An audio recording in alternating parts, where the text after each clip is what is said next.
सत साहिब बंदी छोड़ सतगुरु रामपाल जी भगवान की जय हो। लाइव देख रहे सभी सतसेवक भाई बहनों को बुलंदशहर से हम सभी सतसेवक भाई बहनों का प्यार भरा सत साहिब।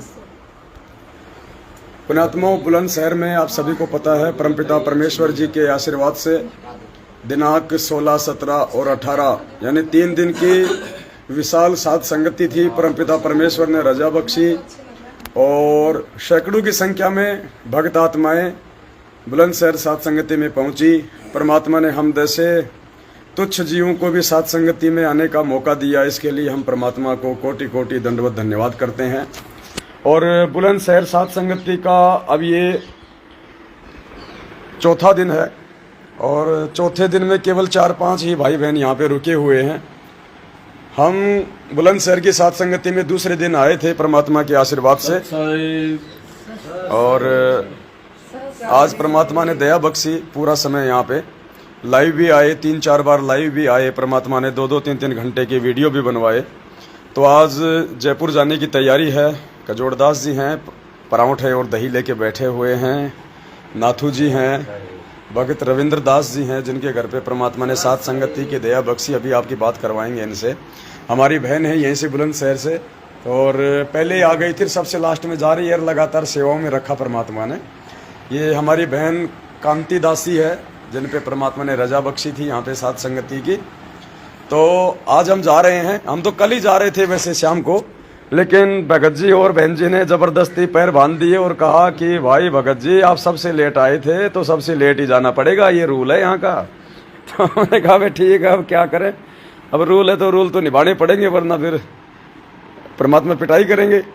तो अभी देखिए बहन ने अपने भगत भाई बहनों के लिए कितने शानदार दही पराठे, मिर्ची दही में चीनी राम डाल के देसी घी के पराठे पहले बंदी छोड़ को भोग लगा है। उसके बाद परमात्मा के बच्चे अब ग्रहण कर रहे हैं। तो सोचा एक बार आपको थोड़ा सा जो है दर्शन करवा देते हैं कि परमात्मा कैसे अपने बच्चों के ऊपर रजा बख्शते हैं। तो देखिए पुण्यात्माओं, ये वो दरबार है जो भगत जी ने बनवाया था साध संगति के लिए।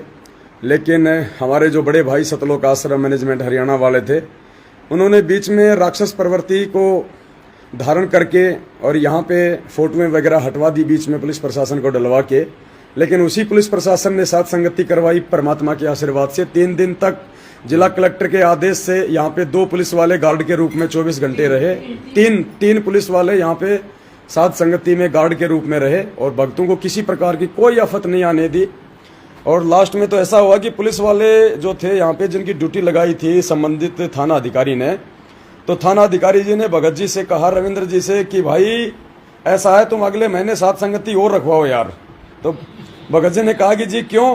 बोला यार तुमने मेरे 3 पुलिस वालों का 5-5 किलो वजन बढ़ा दिया यार, क्या खिला दिया उनको ऐसा। बोला अगले महीने और रखवाओ तुम लोग साध संगति एक बार। तो पुण्यात्माओं, ये दया है, जिन लोगों के मार्फत हमारी साध संगति रखवाई जाती है वही लोग कुछ ही समय बाद में जब परमेश्वर की ज्ञान चर्चा होती है, जब उनको समझाया जाता है इस धर्म के मार्ग के विषय में, तो वो खुद इस चीज़ को स्वीकार कर लेते हैं कि भाई तुम्हारे जो दूसरे भाई हैं वो बिल्कुल वो गलत हैं, नाजायज़ कर रहे हैं और आप लोग वास्तव में जो है भगत की श्रेणी में हो। तो देखिए फिर भी मालिक ने दया बख्शी। ये एक लॉकेट निकाल के और यहाँ पे परमात्मा का दरबार में हमने लगा दिया था कि सूक्ष्म रूप में परमात्मा रहेंगे। भले इस रूप चाहे छोटा हो चाहे बड़ा हो, लेकिन यहाँ पे हमने परमेश्वर जी की फोटो वैसे लगा दी थी। ना लगाते तो भी कोई फर्क नहीं पड़ना था। और क्योंकि परमेश्वर तो हमारे दिलों में है, हमारे हृदय में है। तो वैसे अगर वैसे देखा जाए तो काफ़ी दया है भगत जी के। यहाँ पे तकरीबन 1.5 से 2 बीघा जमीन के अंदर इन्होंने अपना मकान बना रखा है। तो ये दरबार है। दास साहब को थोड़ा दिखाएगा। भगत जी मेरे साथ आएंगे तो थोड़ा अच्छा रहेगा, मुझे बता दें। और उसके बाद में एक ये रूम है, काफ़ी लंबा चौड़ा है। परमात्मा की दया से भगत भाई बहनों ने आराम किया, विश्राम किया मालिक की दया से। भगत जी के 2 बच्चे हैं। एक बच्चा भगत जी का आर्मी में है। ये भगत जी के बच्चे हैं। ये शायद आर्मी वाले, कौन से आर्मी वाला? ये आर्मी वाले हैं। फिलहाल ये अनुपदेशी हैं, लेकिन भक्ति में जो है वो खूब जो है सहयोग करते हैं। ये आर्मी वाला, ये है भगत जी का बच्चा आर्मी वाला। और दूसरा कमरा आगे की तरफ है। 3 कमरे हैं, बहुत बड़े बड़े हॉल टाइप में है। मालिक की दया है भगत जी के। मेन रोड पे इनका मकान है। भक्तों को किसी भी प्रकार से आने जाने में भी कोई दिक्कत नहीं हुई। ये खूब लंबा चौड़ा कमरा है। देखो बहने भाई सब यहीं पे आराम से, कूलर पंखे परमात्मा ने हर प्रकार की व्यवस्था करवाई थी। और ये भगत जी का है, क्योंकि भगत जी पहले आर्मी में थे, फिर आर्मी से रिटायरमेंट हो गए, फिर भगत जी ने दिल्ली में CISF को ज्वाइन कर लिया। तो काफ़ी दया है परमात्मा की। अब चलिए भगत जी का तीसरा कमरा है। तीसरे कमरे में भगत जी कह रहे हैं कि कबाड़ भरा हुआ है। तो कबाड़ तो भाई भरा ही जाएगा जब इतना सब कुछ है। ये तीसरा कमरा है। फिर भी यहाँ भी भगत भाई बहन लोट लगा रहे थे, क्योंकि बीच में जगह खाली थी। तो यहाँ इनका अपना जो है ये मतलब वेयर हाउस है भगत जी का। और सबसे बड़ी बात पुण्यात्मा, रात को भगत जी ने मुझे ठंड लगा दी बहुत भयंकर तरीके से। गला बैठ गया, नाक बैठ गया। ये देखो रीजन है ये वाला कूलर। ऐसे ऐसे भगत जी 4-5 कूलर लेके आ गए, 4-5 कूलर। और यहाँ पे मच्छर थे, गर्मी थी, लेकिन महसूस ही नहीं हुआ। रात को दास सोने लगा तो भगत जी ने कहा कि देखना भगत जी आज चमत्कार होगा। दास ने कहा भगत जी क्या चमत्कार होगा? बोले आज बोलो इसको हम जम्मू कश्मीर बना देंगे। मैंने कहा भगत जी मजाक कर रहे हैं। तो भगत जी ने एक तो ये कूलर चलाया, एक वो कूलर चलाया, एक वो चलाया, एक ये चलाया। और ये हमारी खटिया थी, मैं कजोड़दास जी, भगत जी, नाथू जी। ऊपर से ये दोनों पंखे चल रहे थे। और वास्तव में रात को उठ के मुझे ये कूलर बंद करना पड़ा। सुबह खड़ा हुआ तो देखा तो मेरे से तो बोला ही नहीं जा रहा। पूरा शरीर जो है मेरा कुल्फी बन गया। तो ये दया है परमात्मा की, मालिक के बच्चे। ये बर्तन भांडे वगैरह थे ये भंडारे के लिए। और ये बीच की जो थी ये जगह थी, ये भी आपको दिखाऊंगा। देखो मैं उधर जाके पूरा सिस्टम, वैसे ये पीछे की साइड में था। ये उधर गेट है, बाहर भगत जी का अपना खेत है, खूब लंबा चौड़ा, चाहे 20,000 भगत आ जाओ, खूब लंबा चौड़ा खेत है। उधर भी हमने भाई बहनों के लिए जो है लेटरिन बाथरूम की व्यवस्था बनाई हुई थी। ये भगत जी की जगह, दास आपको थोड़ा सा दिखाएगा गली में जाके। इधर भी भाई बहनों के लिए हमने लेटरिन बाथरूम वगैरह की व्यवस्था जो है वो की हुई थी। ये देखो ये सारा भगत जी का ही है कंप्लीटली, मालिक की दया से। वो हमने टेम्परेरी जो है बाथरूम जो है आप देख रहे हैं सामने, वो हमने भगत भाई बहनों के लिए बनाए थे। भगत जी ने टमाटर वगैरह, ये देखो अमरूद के पेड़ वगैरह, काफ़ी इनकी अपनी ज़मीन है ये परमात्मा की दया से। पिछले जन्म के भगत जी के अच्छे कुछ मतलब की पुण्य कर्म थे। देखो पीछे ये जगह है भगत जी की अपनी, खुद चारों तरफ बाउंड्री है, पेड़ लगे हुए हैं। पुण्यात्मा आने वाले समय में हजारों भगत भाई बहन मिलके यहाँ पे साथ संगतियाँ करेंगे। परमेश्वर पहले से ही अपने बच्चों को देखो निमित्त बना रहे हैं। कोई ऑब्जेक्शन नहीं किसी का, ना अड़ोसी का ना पड़ोसी का। चारों तरफ भगत जी के अपने रिश्तेदार, अपने भाई बंधु हैं। और इस बाउंड्री के बाहर जो आप मेन रोड देखेंगे, लंबा सा खेत तकरीबन 300 से 400 मीटर तक का, ये भी पूरा स्पेस जो है भगत जी का ही है मालिक की दया से। तो कहीं कोई दिक्कत नहीं है। और भगत जी ने अपने रहने के लिए भी सतगुरुदेव जी के आशीर्वाद से तकरीबन 1.5 बीघा जमीन के अंदर, और भगत जी ने भगतों के ही सारे कपड़े धो डाले खुद ही। ये देखो 2-2 वॉशिंग मशीन रखी हुई हैं। सेवा में इतने आगे रहते हैं, कुछ नहीं छोड़ते, छीन छीन के कर लेते हैं। और ये इन्होंने अपना एक नल लगा रखा है हाथ वो धोने के लिए, भाई बहनों के लिए। ये कड़ी पत्ता वगैरह जब हम बनाते हैं, कढ़ी वगैरह बनाते हैं, ये पेड़ हैं, खूब छाया है मालिक की दया से। ये देखो अब आपको समझ में आएगा। ये जो पूरी जो गैलरी है इसके ऊपर हमने टेंट लगा रखा था। और अंदर आप जो देख रहे हो पूरी जो जगह थी, इसमें ही तकरीबन 100 भगत तो अंदर आ जाते थे। और ये बाहर तो तकरीबन 300 भगत आ जाएं। किसी को कोई सामान और CCTV है ये। और CCTV देखो कैमरे लगा रखे हैं भगत जी ने वहां दीवार पे। मैं थोड़ा जूम करके दिखाता हूँ। ये देखो ये CCTV कैमरा लग रहा।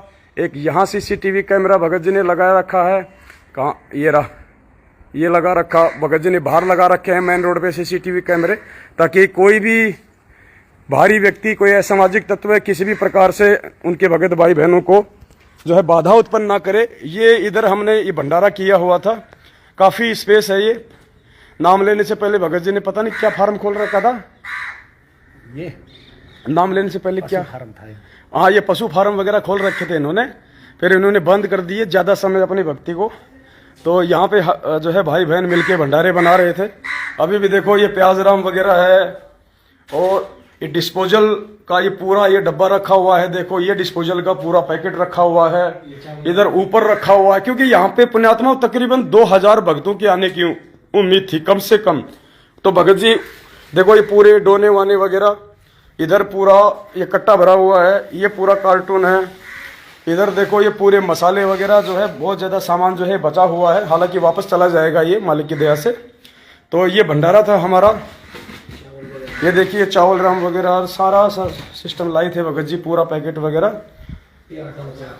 हाँ 3 कट्टे आटे की भी बचे हुए हैं।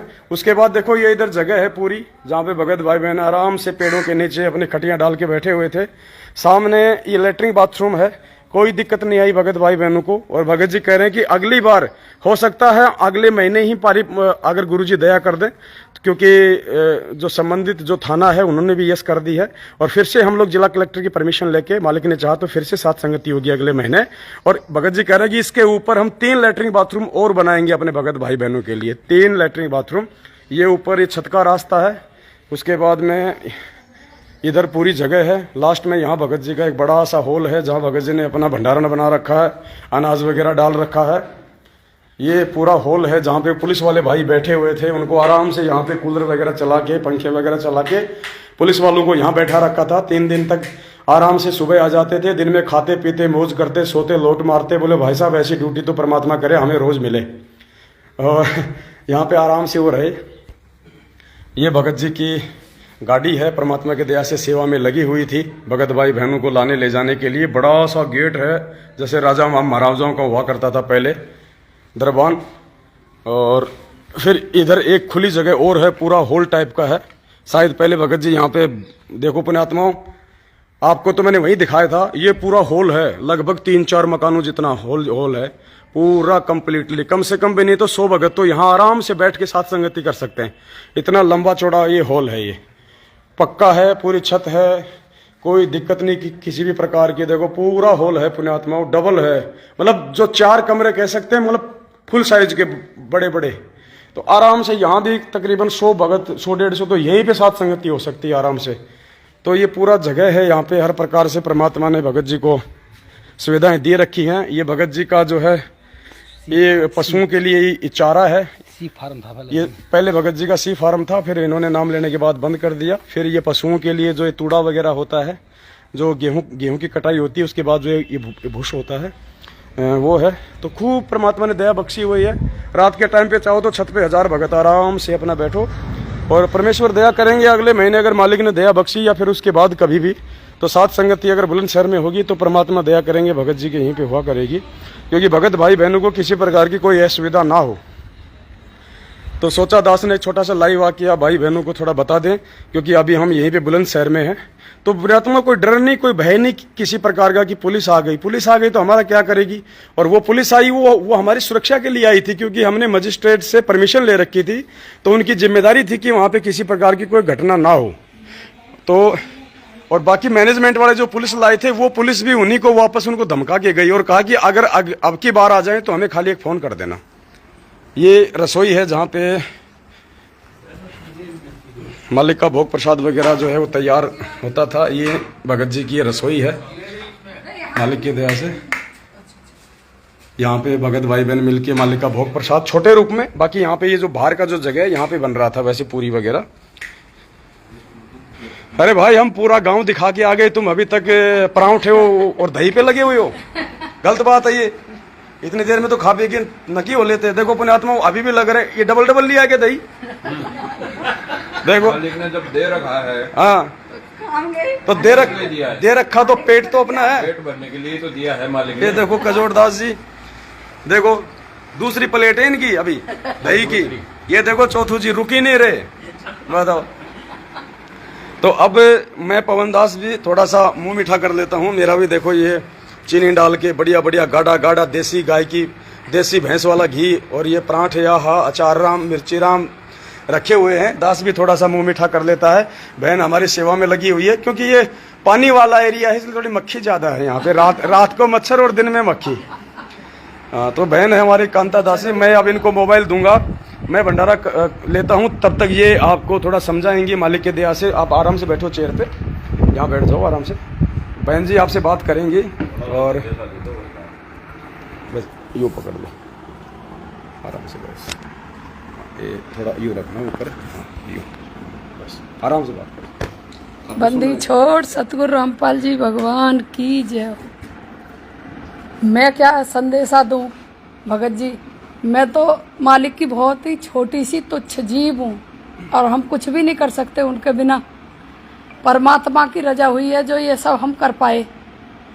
मालिक ने ये सब करवाया, उनकी इजाज़त के बिना तो एक पत्ता भी नहीं हिलता। और कहते हैं ना, कबीरा काहे को डर है, सिर पर सिरजनहार, हस्ती चढ़ डरिए नहीं, कुकर भूसे हजार। आपको उसमें देख रहे हैं भाई बहन, आप हाँ, आपका चेहरा नचीज में पूरा। तो क्या फर्क पड़ता है, कोई कुछ भी कहे, हाथी अपनी चाल चलता है, कुत्ते तो भौंकते रहते हैं। आराम से बताओ, सारी बातें बताओ। लेकिन हमारे भाई बहनों को ये समझना चाहिए। वैसे तो वो बोलते हैं कि हम सतगुरु रामपाल जी महाराज के चेले हैं, उनको इतना भी विवेक नहीं है कि कहीं अगर कोई धार्मिक कार्य हो रहा है तो उसमें हम बाधा ना डालें। वो समझते हैं कि भगवान हमारे ही नाम लिख गए हैं, वो जगत गुरु हैं। वो उनके घर के गुरु नहीं है, जगत गुरु हैं। वो किस किस को भक्ति करने से रोक सकते हैं? परमात्मा तो सबके होते हैं। उनकी बुद्धि विवेक शायद अब काम ही नहीं कर रहा है, इसलिए वो इस तरह की बातें करते हैं। अब क्या करें, मालिक की रजा। कोई भगत भक्ति करके पार हो जाए तो कोई कमाल बन जाए। वो अपनी बुद्धि से सोचते हैं कि हम तो बस, हमारे बराबर अब कोई समझदार नहीं बचा, हम ही हैं जो भी कुछ हैं। हमने परमिशन लेकर ये अपना कार्य पूरा करने के लिए परमिशन ली थी, लेकिन उन्होंने आके उसमें भी बाधा डालने की कोशिश करी, लेकिन मालिक ने सब कुछ अच्छे से करवा दिया और कोई बाधा नहीं आने दी। इससे पता चलता है कि मालिक किसके साथ है। परमात्मा तो हर चींटी के भी साथ है और हाथी के भी साथ हैं, पर उसके लिए हमें अपने विवेक का प्रयोग करना पड़ेगा। वो सार नाम ले लेकर, मालिक के बिना आशीर्वाद के सार नाम ले लेकर वो भगत अपने को मालिक के पास पहुंचा हुआ समझ रहे हैं। उन्हें ये नहीं है पता कि जन्म जन्म तक कुत्ते का जन्म मिलेगा। मालिक के विधान को तोड़ रहे हैं। ये विधान मालिक का बनाया हुआ है। कितनी बार मालिक ने अपने सत्संगों में बोला है कि कहे को कबीर पुकार के दो ही बात लग ले, एक साहिब की बंदगी व भूखों को कुछ दे। भंडारे तो नकली संत नहीं। हाँ, भंडारे तो नकली संत भी नहीं रोकते। ये तो हमारे असली पूर्ण परमात्मा हैं, कबीर देव हैं। और ये लोग इन्हें सिर्फ और सिर्फ रामपाल जी महाराज समझ रहे हैं। इनकी बुद्धि इसलिए इतना काम नहीं कर रही। इन्होंने धर्म को धंधा बना लिया है। मालिक तक नहीं आए 7 साल से मेरे पास। हाँ, वो मेरे आसपास वाले आ रहे मुझे समझाने। हाँ, वैसे तो ये किसी से जो बात भी नहीं करते ढंग से। किसी की शंका होती है, वो 2-4 सवाल पूछ लेता है तो वो ये उस पे हावी हो जाते हैं। ऐसा क्या है, ऐसा क्या है, तुमको यकीन नहीं है। अरे यकीन करने के लिए कुछ वजूद तो होना चाहिए, कुछ आधार तो होना चाहिए। वैसे ये किसी से राजी किसी नहीं पूछ सकते भगत से। इनका संदेश होता है कि मालिक का संदेश आया। अगर भगत कोई भी परेशानी में है, गुरुद्रोही और यहाँ पे पानी पी के गए नाश्ता। हाँ, आप बोलो। वैसे तो ये बोलते हैं कि हम गुरुद्रोही हैं, वैसे जलपान भी करके गए यहाँ। लेकिन कुछ लोग उनमें ऐसे थे जिन्होंने चाय भी नहीं पी। अब ये तो मालिक जाने, अपना अपना जवाब उनके पास है, वो क्या करेंगे। इस बात के बारे में हम कोई टिप्पणी नहीं करना चाहते। पर इनका संदेश होता था जब हम इनके नामदान केंद्रों पर सत्संग में जाते थे कि अगर कोई भगत भाई बहन अपने घर से रूठ के लड़ के आ जाए तो उसको अपने घर नहीं रखना, किसी भी भगत को नहीं रखना। अरे जब भगत भाई बहन को अपने घर नहीं रखेगा तो फिर जगत वाले से हम क्या उम्मीद कर सकते हैं। अरे कम से कम उसे बैठाओ, बुलाओ, उससे पूछो क्या तकलीफ है। हमारे मालिक तो जगत वाले इनके लिए भी ये बोलते हैं कि उससे भी पूछो क्या तकलीफ है, और ये भगत भाई बहनों की तकलीफ पूछने से भी रोकते हैं। तो मुझे तो ऐसा नहीं लगता कि इनमें अब कोई भी भगत बचा है। इनकी बुद्धि और इनका विवेक सब कुछ खत्म हो गया है। इनकी बुद्धि काम ही नहीं कर रही। नहीं, ऐसा नहीं बोलते। मालिक के धर्म भंडारों में ये सहयोग करते, रोक लगाने की बजाय ये एजेंट बन गए। राष्ट्रीय सेवा समिति जो भी है उसके ये एजेंट बने हुए हैं। इनको तनख्वाह मिलती है, नामदान केंद्र चलाने की भी इन्हें तनख्वाह मिलती है। इनको डर है कि हमारी तनख्वाह बंद ना हो जाए, इसलिए ये अपने ही भगत भाई बहनों के खिलाफ खड़े हो जाते हैं। अपनी बुद्धि का प्रयोग नहीं करते।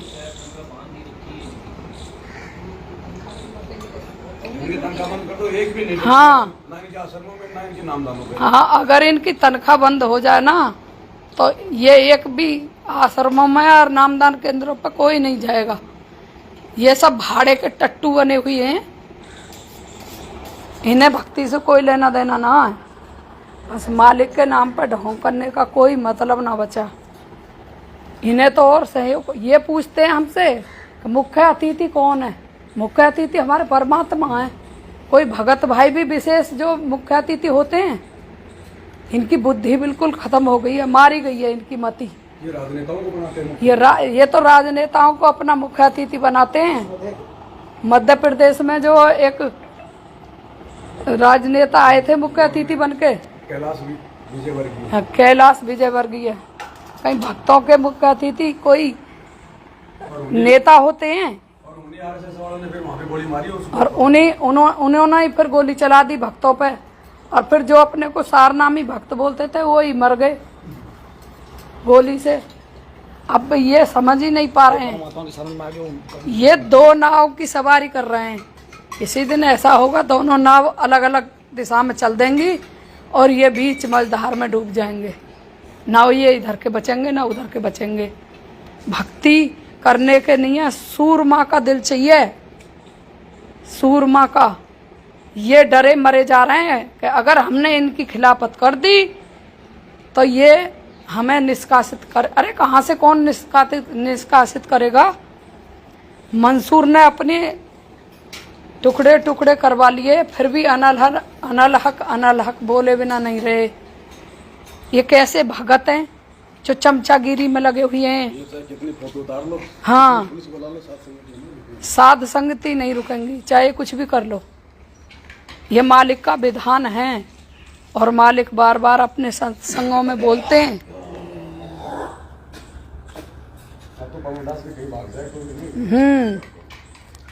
अब क्या करें। ये लास्ट में अपना डूबते हुए हाथ पैर चला रहे हैं कि कैसे ही हमारी नैया पार पे पड़ जाए। बाकी ये अब किसी को नहीं रोक सकते। सैलाब को कौन रोक सकता है। वैसे ये भी ये भी हमारे भगत भाई बहन है, पर फिर भी हम इनके लिए गलत नहीं बोलेंगे, ना ही हम इनके से बैर भाव रखते। पर हम बस एक हाथ जोड़ के इनसे एक प्रार्थना करते हैं कि आप थोड़ी सी इस चीज़ पर विचार करके देखो। अपने गुरुजी के जो सत्संग हैं उन्हें ठीक से सुन के देखो और उन पर अमल करके देखो। बाकी हमें जो आपसे कुछ नहीं बोलना। सत्साहिब कर दो। सत्साहिब। सत्साहिब भाई और बहनों, मालिक ने परांठे राम का। हालांकि मैंने तो 1.25 परांठा खाया और कजोड़ जी ने 3 परांठे खा लिए। अब हमारे भगत जी हैं रविंद्र दास जी, शांति बहन के भगत जी, ये भी आपको संदेशा देंगे। जो कुछ घटनाक्रम हुआ इनसे बात कीजिए, सत्साहिब कीजिए। सत्साहिब पकड़ लो। बंदी छोड़ संत रामपाल जी भगवान की जय हो। मेरा सभी को यही संदेश है कि मन खोल के खूब करो, कोई प्रॉब्लम आने वाली नहीं है। हमारे साथ में परमात्मा है। जब तक परमात्मा हमारे साथ हैं, जब तक हमारा कोई कुछ नहीं बिगाड़ सकता। कोई हम गलत काम नहीं कर रहे, कोई कुछ नहीं कर रहे, खाली हम अपने श्रद्धा अनुसार जो भी कार्य कर रहे हैं वो कार्य अपनी सूझबूझ से चला रहे हैं। इन्होंने थाने के अंदर एप्लीकेशन दिया था कि ये इस संगति को करके ठगी कर रहे हैं। अगर ये इस ठगी को प्रूफ कर देते हैं तो मैं पूरी संपत्ति और जिस दिन से मैंने सर्विस लगाई है उस दिन तक का टोटल पूरा पैसा और वो संपत्ति मैं इनको दान कर दूंगा। सिर्फ मेरे को प्रूफ करें कि ये प्रूफ कर दें कि आपने इस आदमी से या इससे पैसे लिए हैं या कोई काम किया है। मैंने ऐसा कोई काम नहीं किया। गुरुजी के नाम पे ना गुरुजी के नाम से कोई चंदा हुआ, ना गुरुजी के नाम से कोई दान कहीं से कुछ लिया, ना ही कुछ। और मेरे को तो परमात्मा दे रहा है, परमात्मा की देन है। जो ये पूरी जो भी कुछ है मेरे पास में परमात्मा की देन है। और दूसरा मेरी भगतमती है। जब तक मेरी भगतमती का मेरे साथ है, जब तक परमात्मा भी मेरे साथ है, क्योंकि मेरी भगतमती भी परमात्मा के ही साथी, एक परमात्मा के ही रूप में है। तो मैं सबसे ज़्यादा परमात्मा को ये चाहता हूँ कि परमात्मा मेरे को खाली इसी हिसाब से देते रहो और मेरे पर जितना होगा इतना मैं उस हिसाब से। एक मैं सरकारी आदमी हूँ, छुट्टी के कारण मैं थोड़ा सा बिजी रहता हूँ क्योंकि छुट्टी इसमें कम है।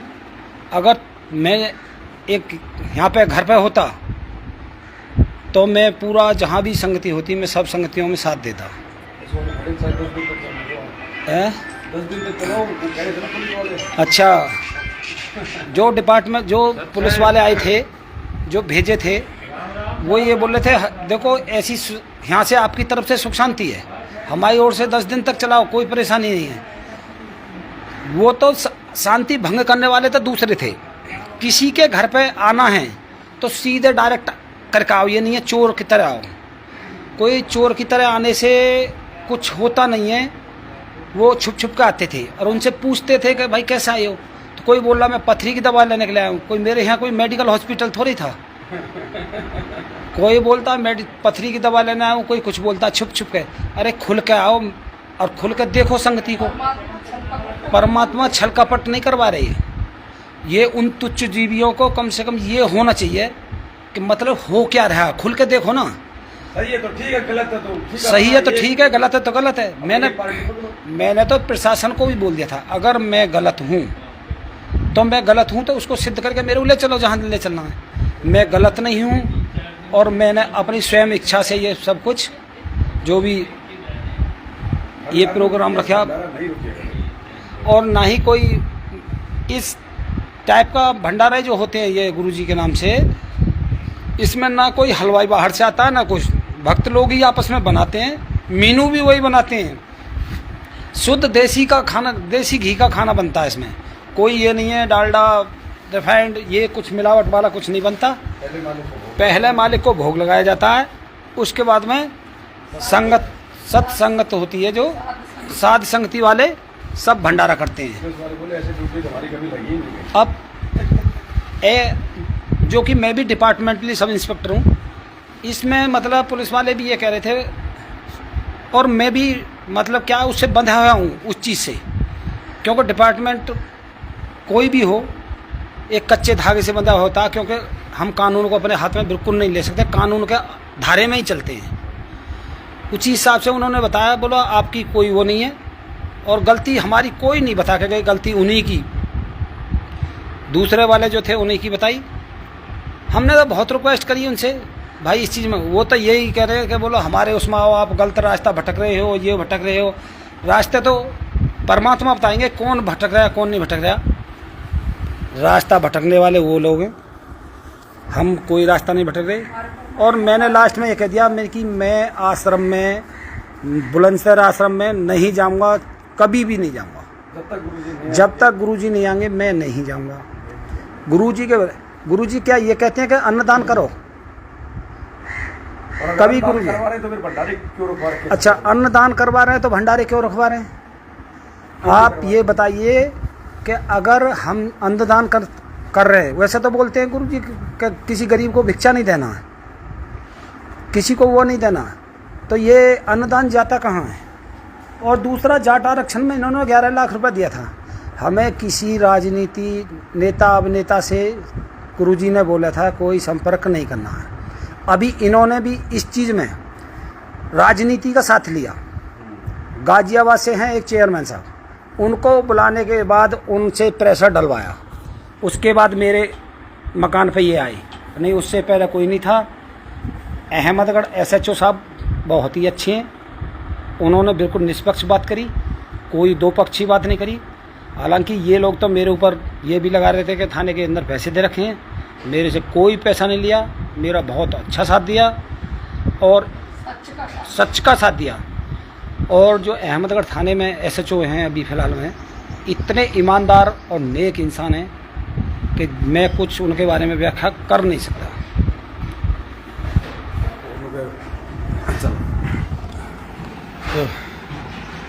अच्छा, बहन ही दिख रही थी, आप तो दिख नहीं रहे थे, तो मैं तो आपकी तरफ मुंह करके गया था। ओहो, तो ये भगत जी थे जो बोल रहे थे। मैंने सोचा कि ये सामने वाला कैमरा चल रहा है, लेकिन ये तो बहन जी को दिखा रहे थे उधर। तो ये है रविंद्र भगत जी जिन्होंने अभी आपसे बात की थी। तो पुण्यात्मा उदया परमपिता परमेश्वर जी की साथ संगति गुरुदेव के आशीर्वाद से निर्विघ्न रूप से संपन्न हुई है, और हम इसके लिए परमपिता परमेश्वर सदगुरु रामपाल जी भगवान को कोटि कोटि सादर दंडवत प्रणाम करते हैं कि हे परमपिता परमेश्वर, आपने अपनी सत्प्रेरणा से, अपने आशीर्वाद से सभी को सद्बुद्धि बख्शी और निर्विघ्न आपने साथ संगति संपन्न करवाई। सभी भाई बहन आराम से गए हैं, बहुत हंसते खेलते गए हैं। जाने का तो किसी का भी मन नहीं कर रहा था, लेकिन क्या करें, कुछ सांसारिक व्यवस्थाओं में ऐसे बंधे हुए हैं, वो कामकाज भी फिलहाल कुछ हैं जरूरी, और जाने की इच्छा तो हमारी भी नहीं हो रही। बात यह की है वो भी अपना घर है, ये भी अपना ही घर। अब भाई बहन तो कह रहे हैं कि भगत जी आप तो यहीं आ जाओ अपने बाल बच्चे लेके, इतना मकान खाली पड़ा है। हमारे दोनों बच्चे सर्विस करते हैं, बाहर रहते हैं, साल 6 महीने में आते हैं, थोड़े समय के लिए आते हैं। हमारे भगत जी है वो दिल्ली जॉब करते हैं, ये पूरा 2 बीघा का खेत है, इतने मकान है, मैं अकेली रहती हूँ, आप आ जाओ भगत जी। तो दास ने कहा कि परमात्मा ने एक भाई को निमित्त बना दिया है दास के लिए, तो वो भी आपकी तरह बिल्कुल परमात्मा के भगत हैं, बहुत अच्छे प्यार और प्रेम भाव से अपने भाई बहनों के साथ में जो है रहते हैं, और सब अपने भाई बहन हैं, और ये प्यार प्रेम हमारा इसी प्रकार से बढ़ता रहे, ये हम सतगुरुदेव जी से प्रार्थना करते हैं। तो आप सभी भाई बहन साथ संगतियों में आते रहें, जाते रहें, प्यार प्रेम से परमेश्वर के ज्ञान आधार से निरंतर अपने आत्मिक उत्थान की ओर आगे बढ़ते रहें, और यही वो मार्ग है जो हमें सतलोक लेके जाएगा एक दिन, और दूसरा कोई मार्ग नहीं है साथ संगति के अलावा। तो बस इतना सा आपसे संदेशा था। अगली बार जब भी कहीं कोई साथ संगति होगी आप जी को सूचना दे दी जाएगी। ये पुलिस के चक्कर से बिल्कुल मत डरा करो, बिल्कुल मत घबराया करो। अरे भंडारे कौन रोक देगा, परमात्मा हमारे साथ में है। काल का काम है भय दिखाना, वो इस प्रकार की घटनाओं को अंजाम देके हमें डराने का प्रयास करता है, लेकिन उसका डर परमेश्वर के आगे फीका पड़ जाता है। अंत में सात संगतियां भी होती हैं, भोग भी लगता है, सारे काम होते हैं, गुरु जी की फोटो भी लग रही है, सब चीज लगेंगी। तो हमने इन चीजों को देख के डरना और घबराना नहीं है। ये जो जगत वाले हैं, जो ये पुलिस अधिकारी हैं, ये कोई बच्चे नहीं है। इनको सरकार ने जो ऊंची ऊंची पोस्ट दे रखी है, तो ये इन मैनेजमेंट वालों की तरह बल्कि दुर्बुद्धि के शिकार नहीं है। ये हर चीज को सोचते हैं, समझते हैं, तोलते हैं, उसके बाद कोई निर्णय लेते हैं। तो पुलिस वालों ने भी निष्पक्ष होके और सत्य का साथ दिया, और SHO साहब ने जो साथ संगति रुकवाने के लिए गए थे मैनेजमेंट वाले, उनको स्पष्ट कह दिया कि भाई भंडारा मैं नहीं रुकवा सकता, भंडारा होगा, और भंडारे में अगर किसी ने व्यवधान डालने का प्रयास किया तो ठीक नहीं होगा, कानून के फिर हमें भी यूज करने आते हैं। तो मालिक की दया से परमात्मा ने उन सभी को सद्बुद्धि बख्शी, भंडारा संपन्न हुआ, और अब हम जो है जयपुर के लिए प्रस्थान कर रहे हैं। फिर साथ संगति होगी, फिर आप भाई बहनों को सूचित किया जाएगा। वीडियो को ज्यादा से ज्यादा शेयर करें। सत साहेब बंदी छोड़ सतगुरु रामपाल जी भगवान की जय हो। सत साहेब।